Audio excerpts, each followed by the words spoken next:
Hello বন্ধুরা, তো চলে আসলাম নতুন একটি ব্লগে, নতুন একটি সুরে। আমরা এখন যাব শরীয়তপুরে। তো শরীয়তপুরে কি কি করলাম না করলাম তাই থাকবে বিস্তারিত এই ভিডিওতে।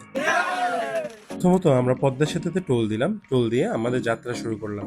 আমাদের খুব সৌভাগ্য যে আমরা বৃষ্টির মধ্যে পদ্মা সেতুর সৌন্দর্যটা উপভোগ করতে পেরেছি। তারপর প্রায় 2 ঘন্টা পর আমরা পারভেজের বাসায় পৌঁছাতে সক্ষম হই।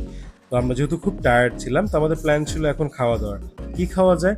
পারভেজ বলল ভুনা খিচুড়ি দিয়ে গরুর মাংস দিয়ে হালকা ভর্তা। তো আমার কাছে বৃষ্টির মধ্যে এই রেসিপিটা খুব অসাধারণ লেগেছিল। যেহেতু আমরা খুব টায়ার্ড ছিলাম, খুব চেটেপুটে খেয়েছি এবং ঠিক এইভাবে আমরা ঠিক ঘুমিয়ে গিয়েছি।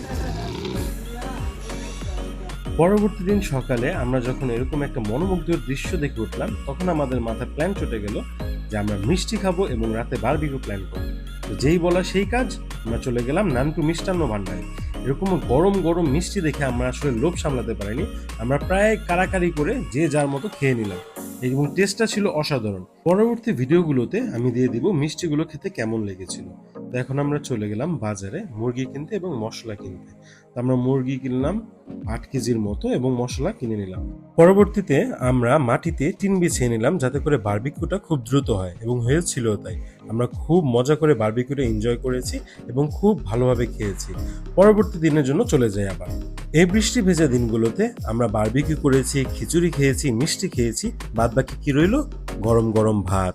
ভাতের সাথে ছিল মিক্স সবজি, গরুর মাংস এবং ভর্তা। আমি কখনো গ্রামে এসে এতটা পরিমাণ এনজয় করিনি যতটা এবার আমি করেছি। পরবর্তীতে আমরা রওনা হব এখন নড়িয়ার উদ্দেশ্যে। নড়িয়াতে আমরা যাব ঠাকুরবাড়ি মন্দিরে পুকুরে গোসল করতে, এবং যাওয়ার পথটা ছিল এরকম যে আমাদের ট্রলারে করে যেতে হবে এবং ট্রলারে আমাদের বাইকগুলো উঠাতে হয়েছে, যেটা খুবই ছিল কষ্টসাধ্য ব্যাপার, কিন্তু একটু তো কষ্ট করাই যায়। তো ট্রলারে ওঠার পর আমার এক্সপিরিয়েন্স ছিল যে ট্রলারে কানায় কানায় ভর্তি ছিল, একটু চুল পরিমাণও জায়গা ছিল না। একটা ট্রলারের সাথে আরেকটা ট্রলার ঘেঁষে যাচ্ছিল প্রায়। তো এগুলো পরে বলা যাবে, এখন যাই আমরা পুকুরের উদ্দেশ্যে। হ্যালো বন্ধুগণ, আমরা যাচ্ছি এখন নড়িয়ায় ঠাকুরবাড়ির মন্দিরের ঘাটে। আমার সাথে আছে এই যে ভাইয়া এসে পড়ছে, ভাইয়াদের এলাকায় আসছি আমরা। আমার এদিকে আসছি এই যে বাদশা, মনির, সাব্বির, রবিন, পারভেজ, সাব্বির, মাওরাফাইম কই? মাওরাফাইম এদিকে আসো তুমি। সে আনফরচুনেটলি সে অসুস্থ হয়ে গেছে, কিন্তু আজকে আমরা ভাবছি যে একটু গোসল না করলেই নাই।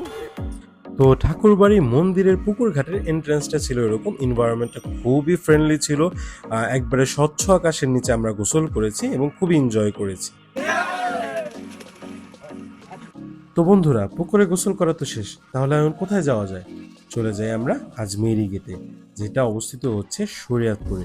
শরীয়তপুরের আজমেরি গেটটা আমার কাছে খুবই অসাধারণ লেগেছে, এবং যেহেতু আমি বিকালে গিয়েছিলাম, বিকালের এনভায়রনমেন্টটা একবার ম্যাচিং ছিল, যার কারণে খুবই সুন্দর লেগেছে।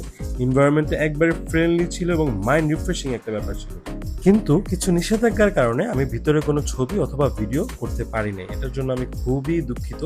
পরবর্তীতে আমি চলে যাব দ্য ফেমাস ড্রাগন টি স্টোরে, ড্রাগন টি খেতে। তো এটা টেস্ট কেমন আমি পরবর্তীতে বলে দেবো। তো বন্ধুরা, এটাই ছিল আমার শরীয়তপুরের ব্লগ। এখন আমার যাত্রাপথ, আমরা গভীর পথে রওনা দিলাম। যদি আমার ব্লগটি ভালো লেগে থাকে অবশ্যই লাইক, সাবস্ক্রাইব এবং ফলো করবেন। ধন্যবাদ সবাইকে এবং আসসালামু আলাইকুম।